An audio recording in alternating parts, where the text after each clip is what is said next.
Good afternoon. Good afternoon, everyone. Welcome to the Day 2 lunch panel for this symposium. I hope you've all gotten something to eat from the back, and if you haven't, please do, and please feel free to enjoy it during this panel discussion. My name is Erin Carrier-Kretschmer, and I teach political science and global affairs courses here in the Global Affairs program. And I have the pleasure of introducing the speakers for this panel and moderating the discussion. A discussion that's going to be focused on race and racism in diplomacy and international affairs.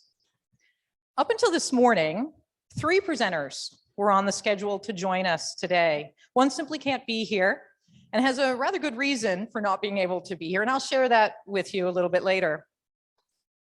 But all 3 of the planned presenters for this panel share one distinguishing characteristic. They're all graduates of Trinity. In fact, I can even call one of them, Muni Jensen, a classmate from the class of 1992. And we even have another classmate here, Kristen Headley, from the class of red class of 1992. Indeed. Our first presenter, who's going to be on Zoom, is Sidney Cross. She graduated from Trinity in 2010, and while at Trinity, she participated in the highly competitive Charles Rangel International Affairs Summer Program at Howard University, and she was awarded a Charles Rangel International Affairs Fellowship. This fellowship, funded by the US Department of State, provides scholarship funding for graduate school and internship experience in the US Foreign Service. Something you all might want to be looking into. Happy to talk to you about it later. Since beginning her career as a Foreign Service officer, she has served in Hanoi, Vietnam, Dar es Salaam, Tanzania, Mexico City, Mexico, and in Washington, D.C., with various bureaus, including the Bureau of Administration, the Bureau of Intelligence and Research, which is where I used to work at the State Department, the Bureau of Population, Refugees, and Migration, and the State Department Operations Center. On a more personal note, Sidney is from St. Louis, Missouri, and is a die-hard St. Louis Cardinals baseball and St. Louis Blues hockey fan. Our second panelist, who is unable to be here, Bridget Otieno, she won't be able to be here because she had to fly to Brussels, Belgium, late last night to work on helping to prepare for President Joe Biden's visit for the NATO meetings to be held later this month, as NATO members continue to try to manage their response to and planning ahead in relation to Russia's invasion of Ukraine. In other words, she has a really good reason for not being here, so we will forgive her. Bridget graduated from Trinity in 2009.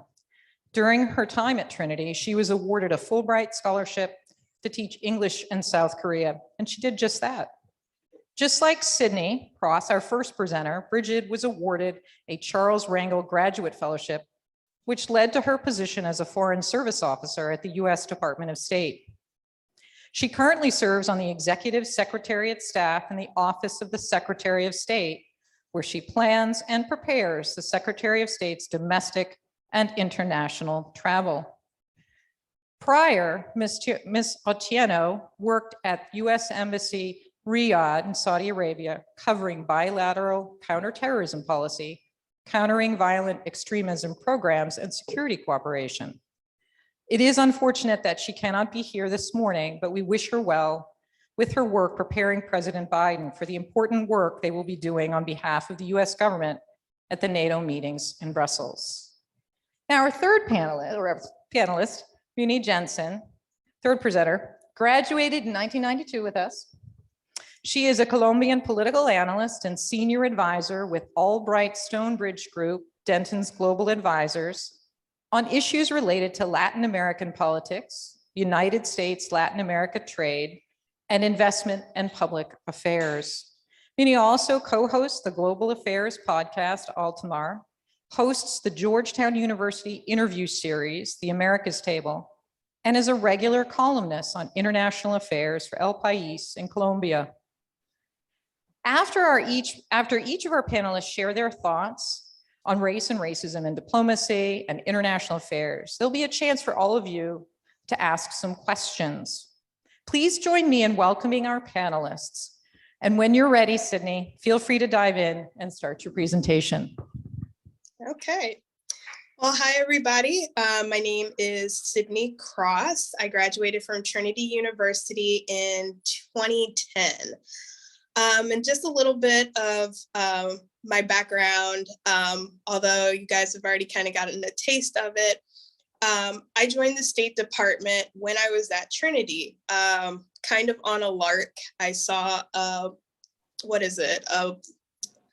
I saw a flyer by the deli that the State Department was hiring paid interns, and asked my mom, I was like, well, I'm a freshman. I don't know if I should work. And she was like, no, I think this would be a good opportunity.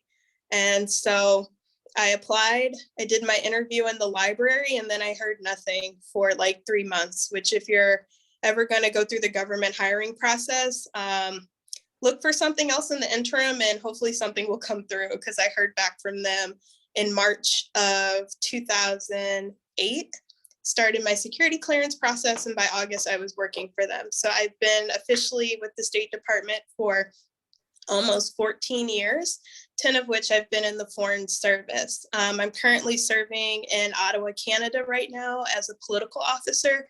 And I have a very broad portfolio. I cover human rights, trafficking in persons, migration issues, which I'll come back to, and as well as external affairs. So what the US and Canada do in other countries, such as Haiti, in the Americas, and other countries. So I cover the Americas, and then I also cover the Middle East, which is a new area for me.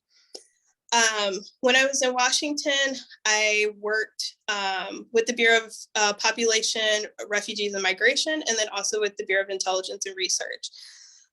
So I worked in the Office of the Geographer, and I worked on humanitarian issues and refugee crises. They didn't have anybody who spoke Spanish and covered the Americas, and so they told me they were going to give me a very quiet portfolio, which is always kind of a joke in the State Department, because as soon as you tell someone it's a quiet portfolio, it blows up. And so I worked on what became the Venezuelan refugee crisis, seeing over 4 million refugees move, Venezuelan migrants and refugees move throughout the Western Hemisphere. And then also working on southern border issues. So people who are crossing into the US from Northern Triangle countries. And all of this was very interesting to me. I quickly became the expert on this field. But when I looked around to see that who was working on humanitarian policy and what they look like, they weren't people of color, they weren't people who looked like you and me. For the most part, the bureaus that I worked in were largely dominated by Caucasian people, people who had similar backgrounds, went to your traditional international relations schools. I'm sure you guys could think of those off the top of your heads, so GW, Georgetowns, the Fletchers of the world.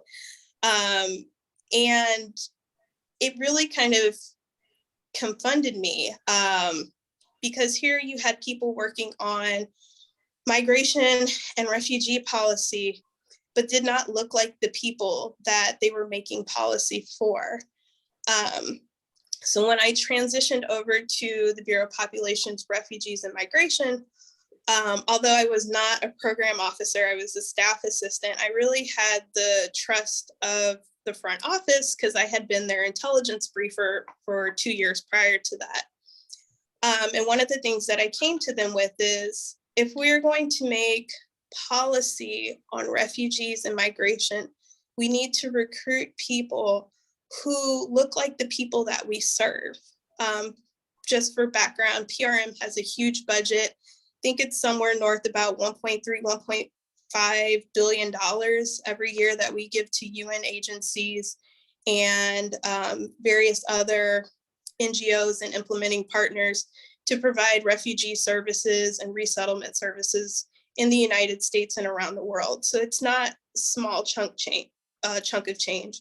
And with that comes enormous power that we have to advocate for policies for these people. One of the things that I did when working on Venezuela is that while you had your Venezuelans who were moving throughout the continent, you also had a large population of indigenous peoples, pretty like in the southern part of Venezuela, who were going into Brazil, but also into other countries like Colombia and Peru. A lot of these people didn't have access to health services and shelter. And one of the things that I worked to push for is to make sure that the people we were providing money to and our service providers were also making carve-outs to serve this particular population of indigenous peoples. I also helped set up our Bureau's first Diversity, Equity, and Inclusion Council so that we could go out to people, recruit them.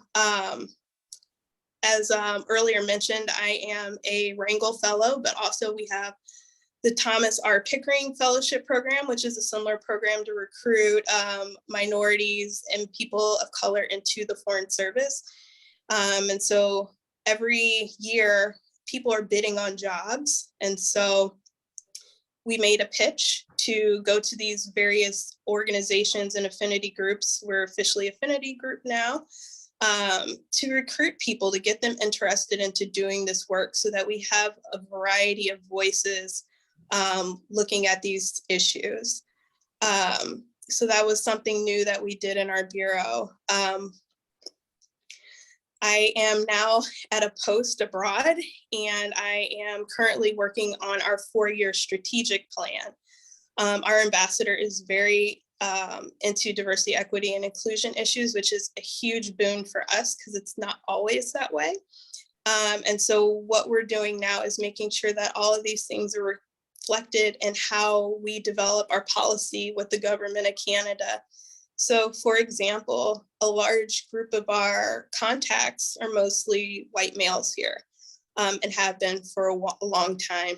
And so what we're doing now is reaching out to diaspora groups, people who, diverse people in the government. There's members of parliament who are from the Haitian diaspora, from the Palestinian diaspora, to make sure that we're making contacts with these diverse groups of people, because Canada, like the US, is also, it is a country of immigrants. And if our contacts don't reflect that, then we are doing ourselves a disservice by not including them and how we think about Canada as a country and how we develop our policy and positions towards Canada. So I guess I'll stop there and let you all ask some questions. Happy to talk about any of my experiences. I think we'll jump to our second presenter, and then we'll do some questions after that, if that's okay. Sounds good. Thank you, Erin. It's such a great surprise to see you today and to share the stage with you. And hello, everyone. It is really exciting to be back at Trinity. I haven't been back in a very long time. You have guards everywhere. So when I showed my kids, I couldn't really go very far. I wanted to explore everywhere, but it's wonderful to be back. Thank you, President McGuire, for tracking me down. I wish we could have done this earlier. She found me on Twitter, by the way. So I was very surprised because I was at Trinity when Pat just came in as president, and we were all so intimidated because she's so incredibly smart. And I'm very proud to be a Trinity alum. I'm very proud of the work you have done and how far the school has come since 1992 when I graduated. It's really impressive. It's a fantastic part of the community, and it's a wonderful, wonderful university. So I'm very honored to be sitting here today. I brought my best friend, Kirsten Isles, who used to be Kirsten Headley when she came to school with me. She was my freshman year roommate. Kirsten is right here. Yes. And we have stayed friends along with our families for this long. And this has been one of the greatest gifts that Trinity ever gave me. through many moves on both ends and ups and downs, mostly on my end. Kirsten has been the person to explain everything like she did to a 17-year-old who came here from Colombia with no winter clothes. I don't know why my parents didn't send me a comforter even. I had to go buy one. My very protective parents. And I was desperately homesick and actually made it to Mass every Sunday, which she reminds everyone every time she sees me. And in return, I took her to all the Latin parties and everybody spoke Spanish and danced salsa. So I wouldn't have made it without Kirsten, and she still has my back. So very happy to bring you here.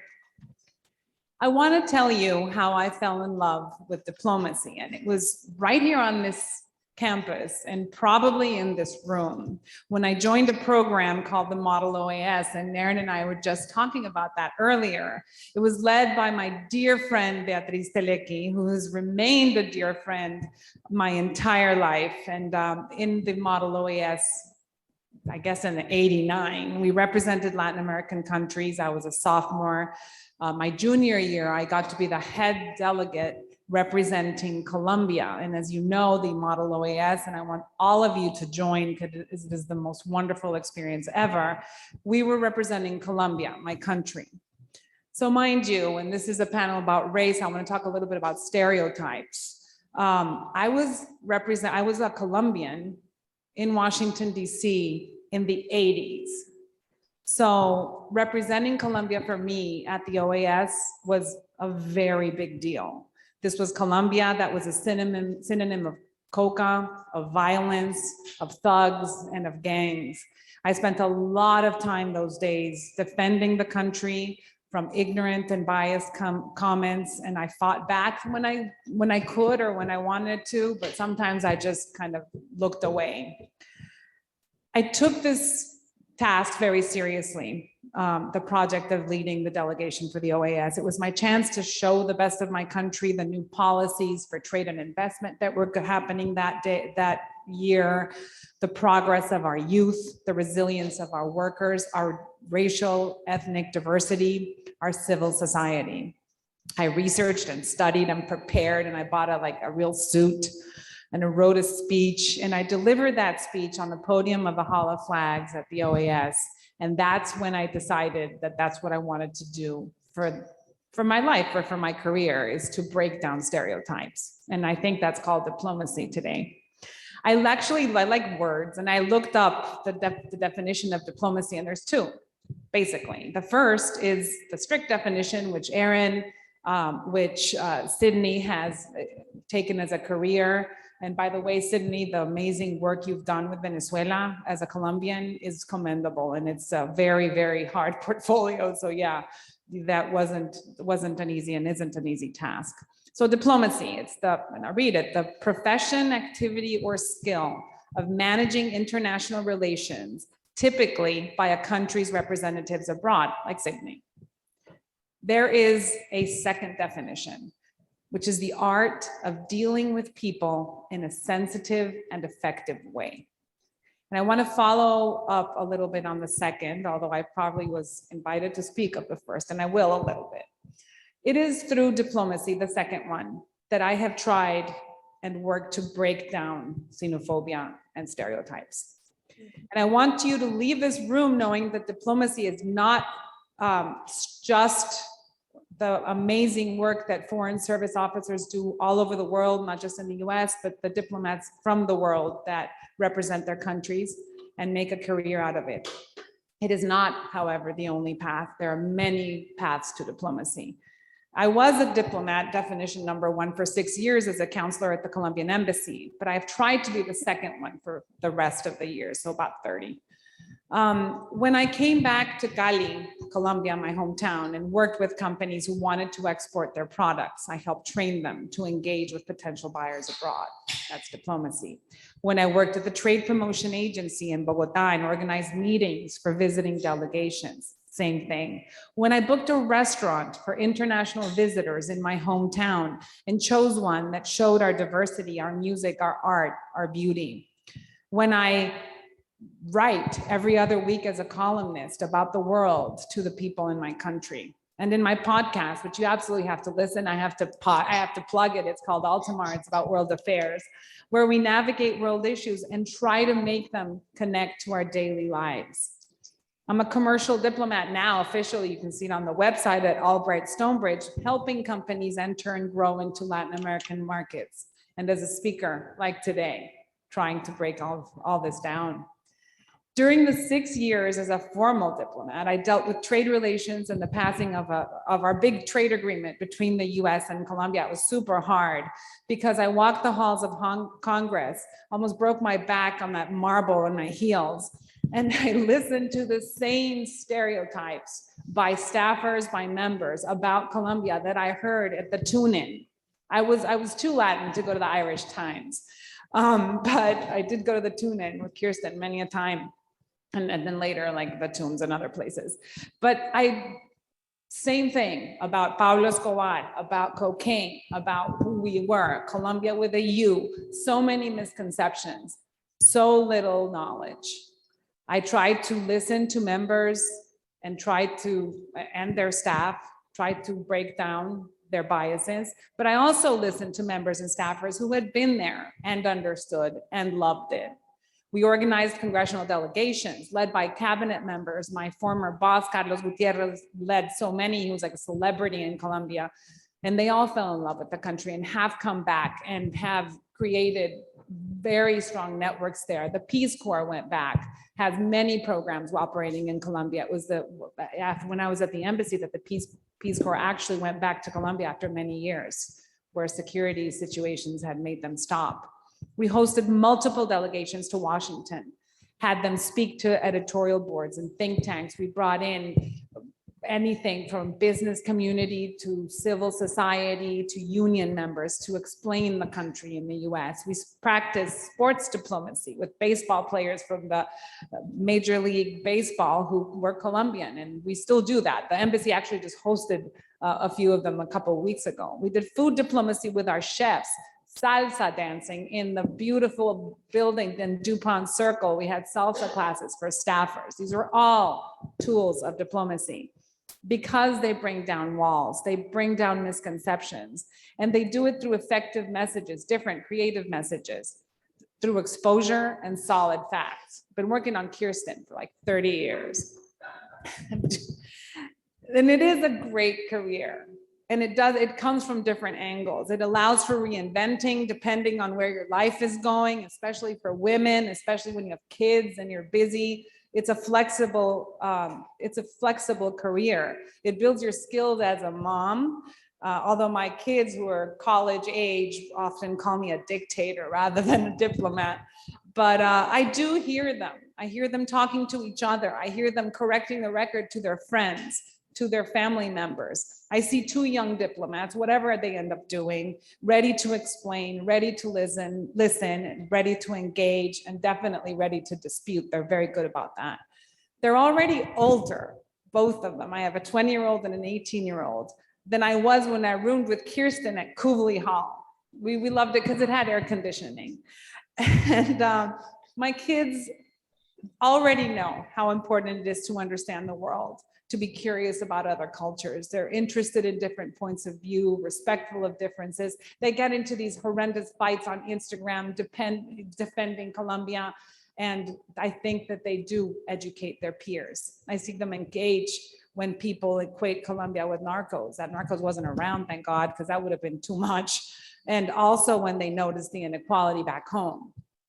They're awake, they're diplomats. The art of dealing with people in a sensitive and effective way. If only all of us around the world did this more. So I just want to close with the fact that the skills I learned have stayed with me and shaped my career. They were born in a Trinity classroom. I really mean that. And they've become a full set of experiences that I have definitely fully learned from and enjoyed. And it hasn't been easy, but I'm still a bit homesick.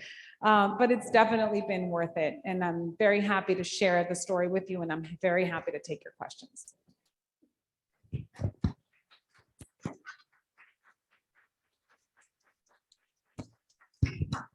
Thank you for that very thoughtful presentation, and to Sidney as well. We have two wonderful presenters with wonderful experiences and knowledge to share.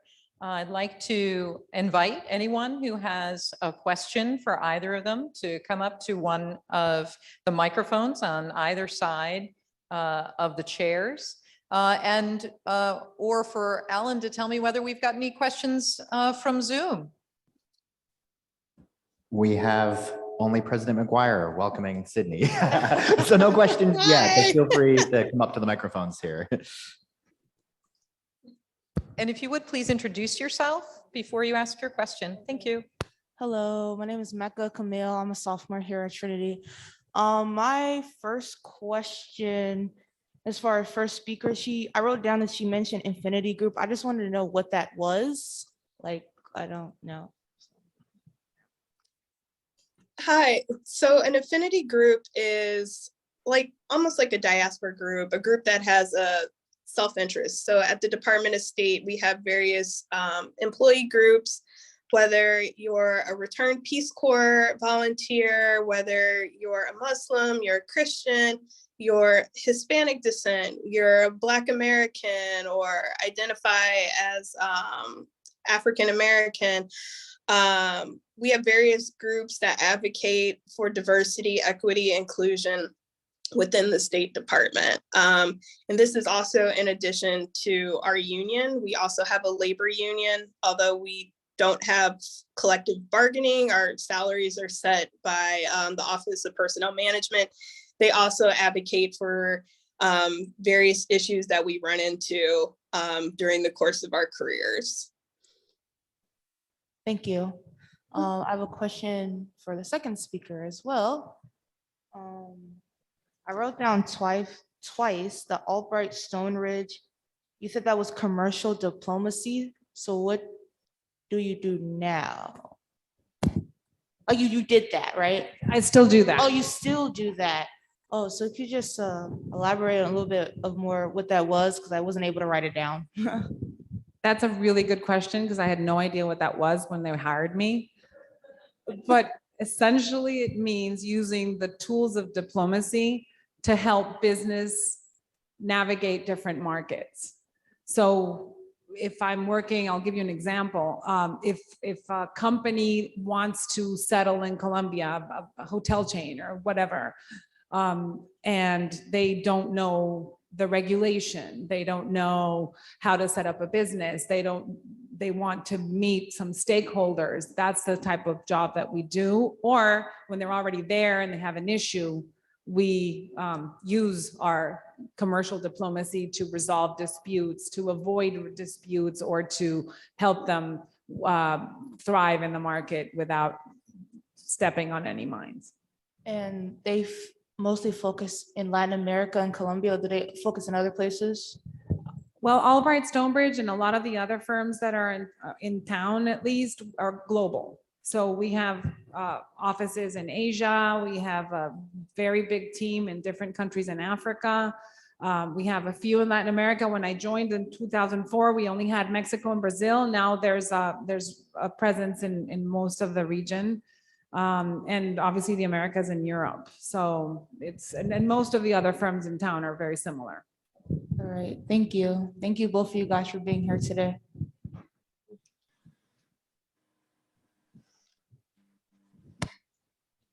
Hello, my name is Vanessa.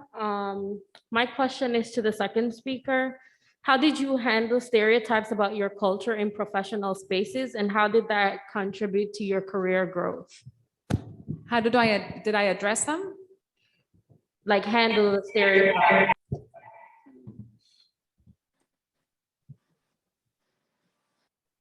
In different ways, and sometimes people, you can tell when people are genuinely curious and want to know about your country and have read about, in my country in particular, the violence, the drugs, the situation that has been very critical, less so now, but for the past 40 years, the internal conflicts, et cetera. And I'm very happy to engage and to be very honest about the good and the bad. And then there's the people there's maybe three types. The people who are joking around and don't really mean to be insulting, but they just don't know better. And that way, you know, in those cases, try not to get defensive and just correct the record. And then they're just the jerks who know very little, but have very strong opinions. And we encounter them in all topics. And those are the people that I choose most of the time to confront. You know, diplomacy has limits, but I still first try to make people understand, to give examples, to bring it home. You know, how would you feel if somebody talked about, I don't know, Washington, D.C. as the crime capital? And how would you feel if someone told you that everybody was like that? So try to break down the generalizations. And, you know, it's hard to not, you know, get defensive all of the time, but usually people will understand. A great amount of people speak out of ignorance and not out of ill will. Thank you.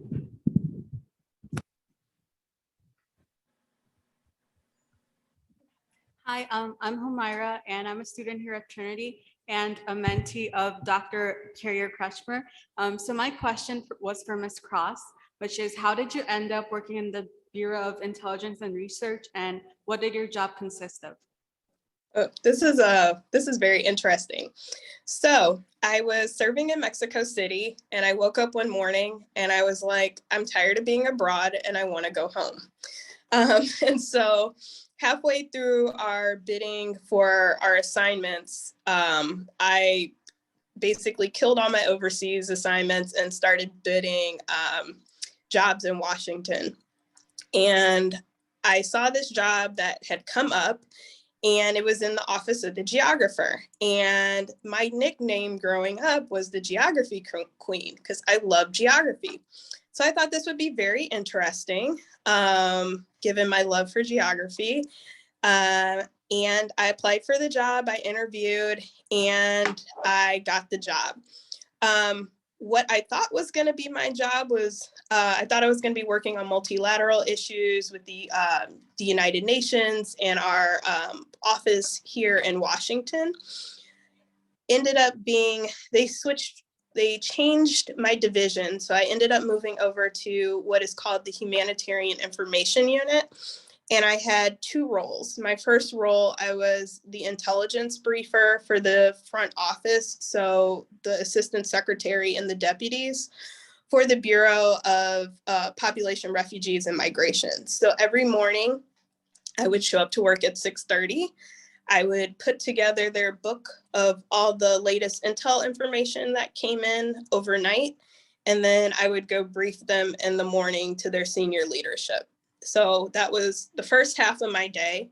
And then the second half of my day, I was an intelligence analyst. So I analyzed humanitarian issues, natural disasters, and migration issues in the Americas. Another nickname of mine is Chaos Cross. And that is because within the first month of my job, there were 2 earthquakes in Mexico and 3 hurricanes that affected the Americas. So Harvey, Maria, and Irma. And we had to report on, you know, what are UN agencies doing for recovery? How are these government agencies responding? Are they politicizing aid? Like, what's the situation? And so we did a lot of kind of assessing how countries were handling their recovery. And then shortly after that, the Venezuelan refugee and migration crisis started to pick up. And so then that's what I focused on mostly for the next half of the year. It was a great job. I got to write for the Presidential Daily Brief. So the intelligence brief that the president gets every morning, I got to write several articles for that. And what else did we do? Then the next year was the migration crisis in Mexico from the Northern Triangle up to the southern border. And so then worked on that as well. So that's kind of how I got my footing a little bit into the humanitarian assistance community. Thank you. Okay, Sydney, so apparently we don't need a large database with lots of data that we analyze using sophisticated data analytics techniques to know when and where things are going to happen. We just need to follow which portfolio you're going to be working on.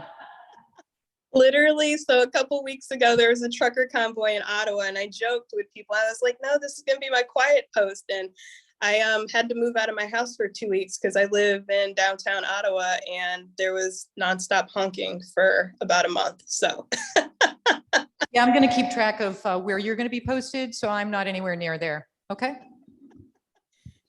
All right. What about other questions from our audience? Or okay, Dr. Pietrabana is telling us we've got some from Zoom, so go for it. I do have a question that came in for both of you, actually. What do you hope that we are teaching at Trinity today to prepare the next generation of women to break barriers and be successful in diplomacy and international affairs? And if you can be specific about knowledge and skills needed for the professional fields you find yourselves in today.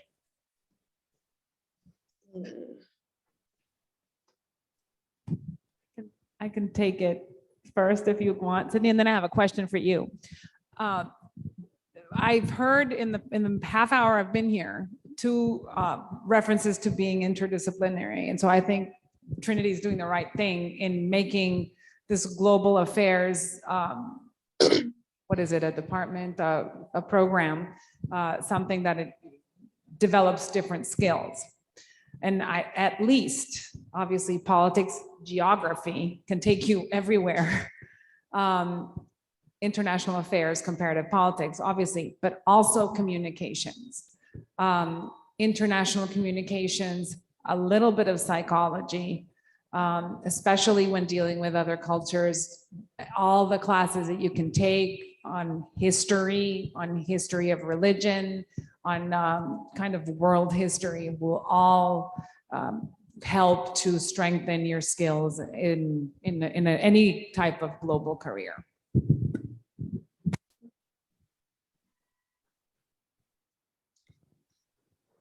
I'll go ahead and add on to this. One of the things that I learned from Trinity was not necessarily in the classroom, but at brunch on Saturday mornings. And that's getting to know and learning to work with people who are very different from yourself and come from very different circumstances from yourself. I know in particular, sometimes with my colleagues, they have a certain upbringing and they've been around certain people their whole entire lives, and interacting with people or even sympathizing with people who are different from them can be a challenge. And that's one of the things that I learned from Trinity, because not everybody grew up the way that I did. People had different circumstances, grew up in different families and backgrounds and from different countries. And we would talk about a lot of that at brunch on Saturday mornings, and things we were going through. I will also add, in the classroom, I think one of the things people should focus on is, at least in my field, there is a huge push for learning data analytics. So I did the international affairs program, but I also took a lot of classes in the econ department. And that has really helped me along the way, just kind of understanding the numbers and how that can affect policy, and how data can inform different policies that we are thinking about pursuing. When I was in the Office of the Geographer, I heavily relied on data to do mapping projects and to just find where people are, where are migrants moving to, where are their concentrations. I did a lot of data analysis. So that was very helpful, taking all those statistics classes and econ classes at Trinity. Okay, can you hear me? Okay, I can project. Okay, good afternoon, everybody. My name is Courtney. I'm Vice President of the Black Student Alliance. And my question to the both of you would be, what is a skill that you all didn't expect to utilize the most in your field?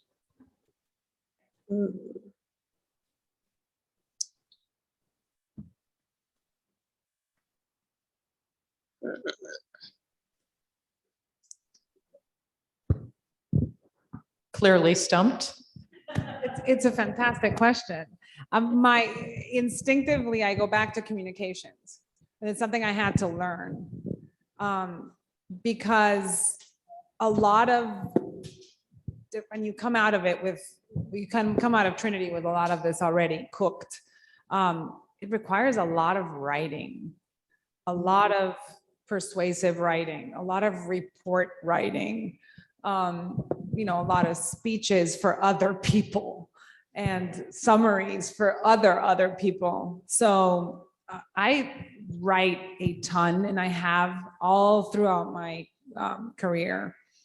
I do it more now for myself, but I've done it for other people. I've been a speech writer and a ghost writer and somebody else's writer for a long time.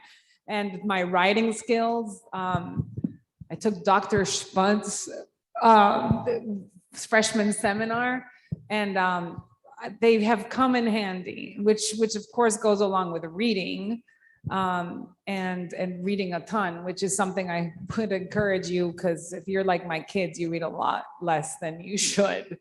And that's how you develop your writing skills. As a quick follow-up, do you have a specific approach you use when you go to do your writing? Do you have certain questions in mind or frames that you use as you approach a speech or whatever you're trying to do?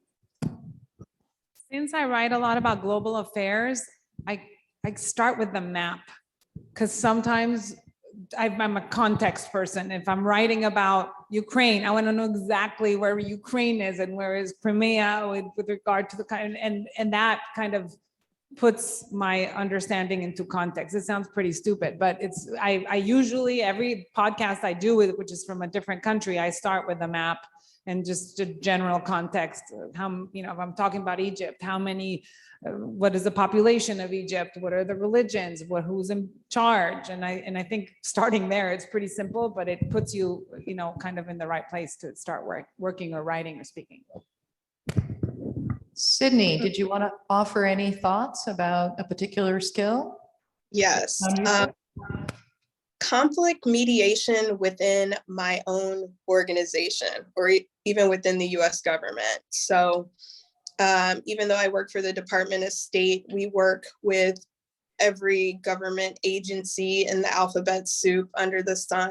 And all of those agencies have very different cultures. They have different writing styles. Some of them are law enforcement. Some of them do commercial advocacy. And understanding how they work, making sure that you're not stepping on someone's toes. And if there is a conflict, how to resolve that so that all the parties, typical diplomacy, so that all the parties feel like they are getting something out of the resolution.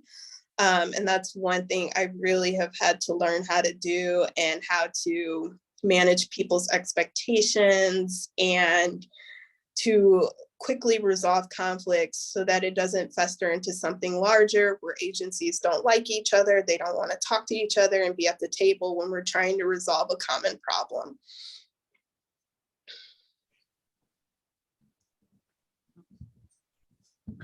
Hola, primero que todo le quería dar la bienvenida a nuestra escuela. My name is Darlene Tellez. I am an undergrad here. I am actually part of the Global Affairs Department as well. And I am a DACA beneficiary, which means that I'm undocumented, and I was born in Mexico. I'm obviously very interested in global affairs, considering that it's my major. And I think that I'm very happy to let you know this, but our population here at Trinity has changed vastly since the time that y'all were here. And we actually have a large population of undocumented students here at Trinity Washington. And I think something that we struggle a lot with is the fact that many of us, because of our legal status, actually don't qualify for any federal jobs or any federal internships or any sorts of that. What jobs or what programs do you all know that are non-federal and we could participate in?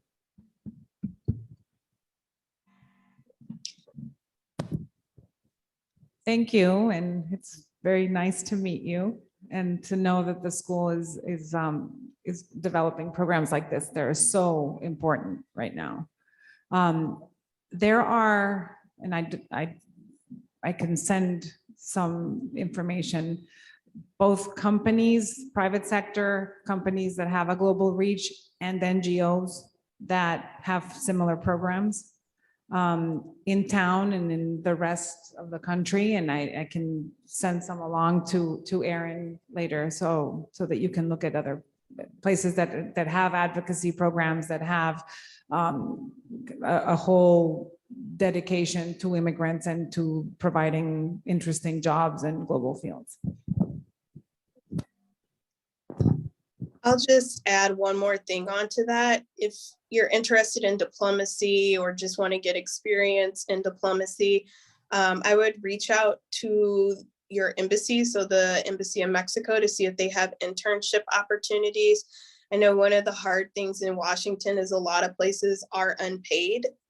So they might be able to provide paid internships. I'm not quite sure, but I am a huge proponent of people paying their interns. But I would recommend reaching out to your embassy of the country where you're from to see if they can provide you an internship. Thank you for those suggestions. And I'll of course pass on information that either of you send or pass it along. But I also want to remind all the students in the room of the Director of Career Services, Suleika Agana Woodbine, who is so adept at pointing these things out. And through Handshake, the online database for searching for internships and jobs, it is a critical component of your work as an undergraduate to search for opportunities. And that is an incredibly useful tool. So if you're not on it yet, go get on it, get registered. And there's a career fair this afternoon from 3 to 5 that you can register for. And you don't have to be thinking in terms of a specific job or agency, but get on to the career fair, register and sign in for sessions so that you can talk to people who can offer opportunities. Okay, who can talk to you about what kinds of jobs there are and job descriptions and titles and tasks. It can be used as an informational exploration for you. Okay, so career fair this afternoon, 3 to 5. Okay, online, virtual, register, sign up. Okay, all right, I'll be quiet so the next question can be asked. Hi, everybody. I'm Mercy Gutu. I'm currently Hello. Okay. Hi, I'm Mercy Gutu. I'm currently a political science international affairs major here. It's my junior year. Thank you so much, Martha, for being here, and Sidney Cross. It's good seeing you again. Sidney was a guest panelist for this fellowship that some students here did in fall 2020. My question is, from your journey, like as career women, like what are some unique challenges that you got to experience or saw, like from the beginning of your work to now? And also, do you have some advice for future students like ourselves that are about to enter into the workforce, of what we can do now to prepare, like, to be successful in different roles?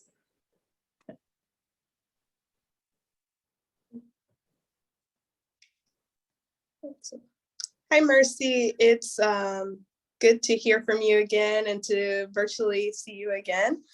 I would say for me, one of the things that when I first started, I was 22, so I didn't really have many things or attachments.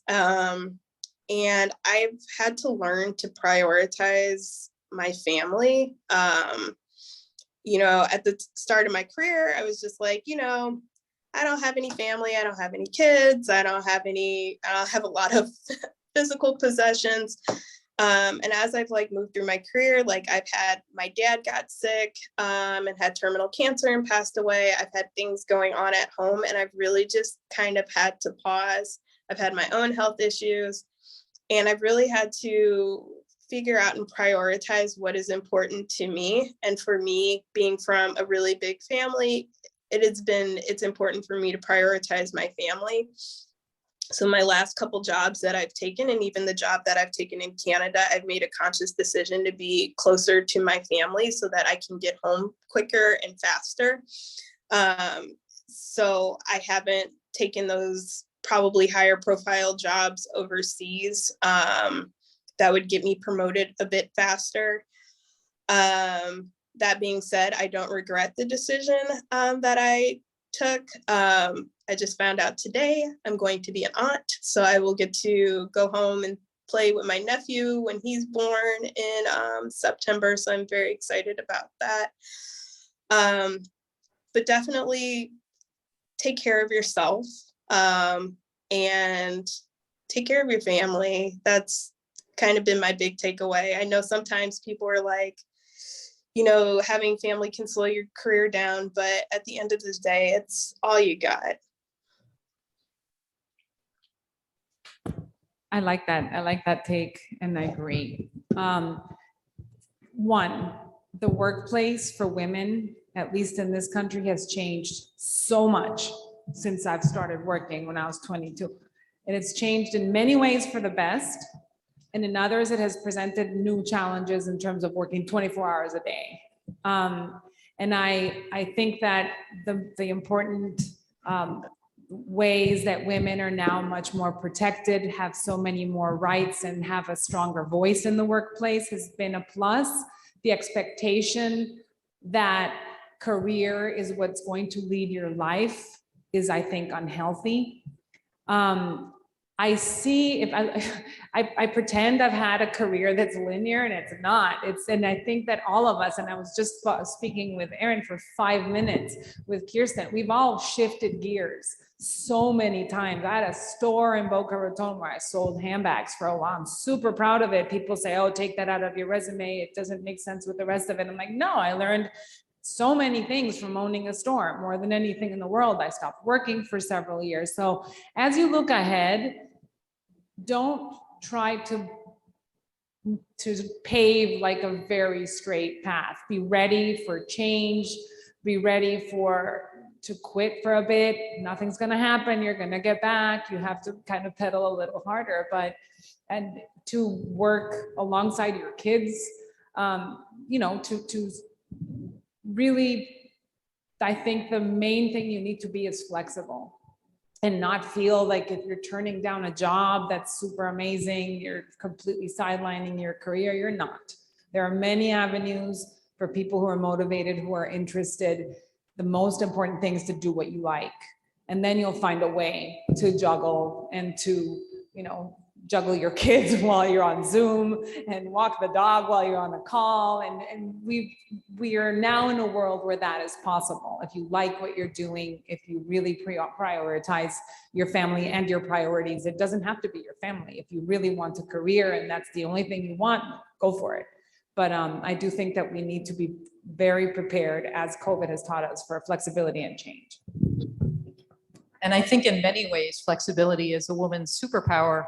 And it is the key to growing your career in all the different ways that you possibly can. And that can be incredibly meaningful in the different stages of life. It just reminds me of something that, short anecdote, that I worked at the State Department in the early 2000s. I went and I worked in the commercial arenas, and then I went to a think tank, and then I went back to the State Department. And when I was interviewing for the job at the State Department after going away from it and coming back, the person interviewing me asked me, so why should I hire you? And after all these years, you've been out of diplomacy, official diplomacy. And I said, because I have the capacity to transition between issues, skills, and demands on a dime. And I don't know that everyone who's working in the bureaucracy who's used to one particular process can do that. I'm the person that can, and that's why you should hire me. And it's only through the willingness to take risks, try things that you've never tried before, and take the opportunity to dive into things that scare you. You come out stronger, and you can show people that you have the capacity to manage that kind of change and those kinds of risks. I have one more question. Okay. Sorry, I don't know if she's closer. Okay, I have one more question. In relation to the mentorship that you got, like, in your um, careers now, did you have mentors like when you were here at Trinity? Or like, if so, what's your advice like for students like myself, who want to get a mentor, but they really don't know like what questions to ask or how to get it started like in the careers that we really want to go into? Thank you. My mentor at Trinity turned out to be one of my best friends, and she's in her 80s right now. And I speak to her still very, very often. It's with Dr. Beatriz Telecki, who handled and did the model OAS and who became my second mom. It doesn't happen to everybody. But I think I think there are kind of formal mentorship programs in the workplace and in other places, but mostly don't be afraid to knock on the door. People are very happy to be asked for advice, to be asked for help. We've all been in a position where we need advice and help and where we feel lonely or kind of a little bit lost on something. And so everyone who has been there will understand and will be very happy to help.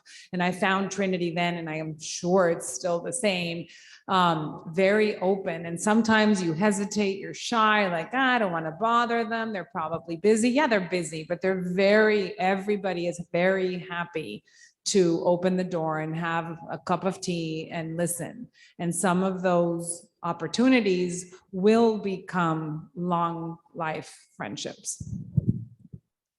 I will say my first mentor at Trinity was Dean Michi. And I would just go into her office randomly, go say hi, go talk about an issue I was having. I had a really bad roommate my first semester, and so she helped me get out of that very bad situation. But in addition to Dean Michi, a lot of my professors have since retired. So Dr. Farnsworth and Dr. Rampolla, basically everybody in the history, poli-sci, econ departments, I was always in their offices asking questions and doing stuff. But now that I'm a professional, I still maintain contact with all of them, but I also have colleagues in my field who I go to. Recently, I've been talking to a lot of them as I kind of hit professional impasse and trying to figure out what I want to do next and how to approach that. And I've really been leaning on them a lot lately. And it's just, sometimes it's a cold email, like, I just need to talk about this, or I'm interested in doing this. How do I navigate this situation? So I've been doing a lot of that lately in the last several weeks, just to figure out how to navigate my career and how to make my next move. So. Can I just quickly follow up, Sidney? Is there a formal mentorship program at the State Department that you're familiar with? They used to have one, but I don't know if they still run it. There is, and there's quite a few of them, a lot.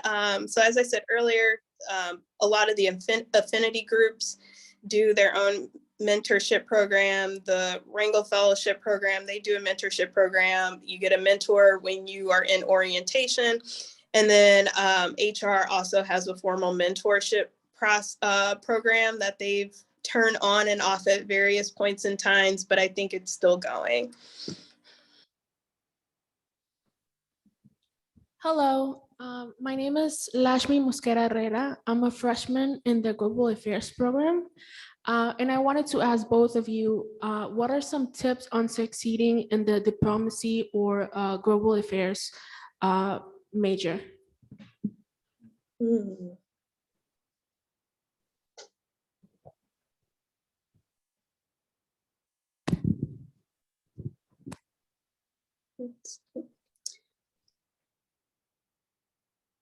So one of the things I tell people to do is make sure your classes are well-rounded. And I'm not quite sure what the new curriculum is like, but I know when I was there in the old International Affairs program, we had to take history classes, geography, we had our core international relations classes. But if there's an area that you're interested in, take a class in it. I love the major because it has so much flexibility to really make it what you want to get out of it. So if there's something you want to do, go for it. Or even if there's not, if there's options to do like independent studies, like say you want to study a particular topic or do research on a certain field, like talk to your academic advisor to see if that's something that you're able to do and delve into. If the school has any type of study abroad options, I'm not quite sure how it's structured. I know when I was there, you couldn't transfer your scholarship funding over to your study abroad program, so that limited me. I wasn't able to do it, but if you can study abroad, I recommend doing that, even if it's like a 3-week summer program and you can get a scholarship. What else? Internships are always great to give you a vast idea. I really cast a wide web because I wasn't even sure if I wanted to focus more on domestic politics or if I wanted to go into international relations. So I did an internship with the Democratic National Committee. I also interned on the Hill, which I highly recommend, but they don't pay. Again, I think that's a huge impediment to internships is people who do not pay their interns. But every job that I've had to work with Capitol Hill in some way or function. And even Muni mentioned that she was walking the marble halls at Capitol Hill when doing commercial advocacy. It is such a critical role into how all the policy, domestic and foreign, is formulated in the United States and how different members have pet projects. So highly recommend having some interaction with the Hill. So yeah. Join the Model OAS for so many reasons. It's fun. It's really educational, like in an on the ground type of way. You meet people and you really dive deep into the country that you're assigned, and you never know that when you're going to need that. The second thing is, don't forget that Trinity is in Washington, DC. I had to take a ton of unpaid internships because I was a foreign student, and I did, and they were so enriching. And try to take advantage of the city. If there's an embassy event, go. If there's so many free events, you could actually literally feed yourself just from going to different embassy events. There are 180 embassies in the DC area. Go. Get to know different places. Try to get out of campus into the city, into everything that it offers. Lectures, conferences, everything is free here. So of course, the museums and stuff like that, but there's a lot of academic or kind of interesting topics that are always being offered around town. And don't forget the language institutes. You have, the French language centers, the Goethe Institute. They have lots of programming as well that will give you lots of exposure to the different cultures, languages, governments, etc. Thank you for your question. Alan, how are we doing for time? 5 minutes, just about? Do we have any more questions from anyone in the room or other questions? Alan, do you have anything from Zoom? Maybe we can wrap up on this interesting question of to both of you. What are first, Laura writes, as a Columbian, it makes me really proud to see another Columbian alum in foreign affairs. But she asks, what are some books that either of you recommend for students who might want to get started in this field? A good overview books, or of course, podcasts, perhaps. There's a really good podcast called American Diplomacy that I like listening to. The New York Times, The Daily, is one I listen to religiously. I love it because it's both domestic politics and it's international, and the content is phenomenal. I listen to it almost every morning. There's another one, CBS's Mike Morrell on intelligence is a really good one. There's one MSNBC puts together. I can't remember the name of it off the top of my head. That one's also really good. If I remember it, I'll send it to Alan. A book that I would recommend is the current CIA director, Bill Burns. He has a book called On Diplomacy. It's a very good book that I recommend everybody read. There's another book. It's called, I think, The World, an Introduction. It's by Richard Haas. he wrote an actual textbook for grownups about the world, and it's very, very good. And we interviewed him, plugging my podcast again, but it really might come in handy because now you know when you listen that I was looking at the map before talking about every country that we discussed. It's called Altmar, and it is in English, and it's usually a conversation about us. We just did one on sports and diplomacy and sports and politics after the Olympics, and we just aired one on Egypt. And we're doing one on Ukraine with Larry Summers on Monday, which I'm really scared about. But so we address world issues from a non-US perspective. I do it with a guy who's born in Italy. So that's been my textbook for world politics. It's fun. But also if you ever have an assignment in a country or a job or an internship, read the history of that country, because that's going to help you understand the present a lot. And just read the paper, The Atlantic, things that make you curious. And also, if you can, try to taste the food from different countries. It's also a huge offering of not super expensive places, food trucks, et cetera, from other countries. I'm also going to plug Economist podcasts, which are absolutely superb on each day of the week, minus Sundays. They do a podcast on a different world issue around the world. Council on Foreign Relations does some phenomenal podcasting. Richard Haas is often moderating those, and they bring in the power brokers in Washington, D.C. Georgetown's Center of Foreign Service does an awful lot of work in terms of presenting papers and podcasts on different issues as well.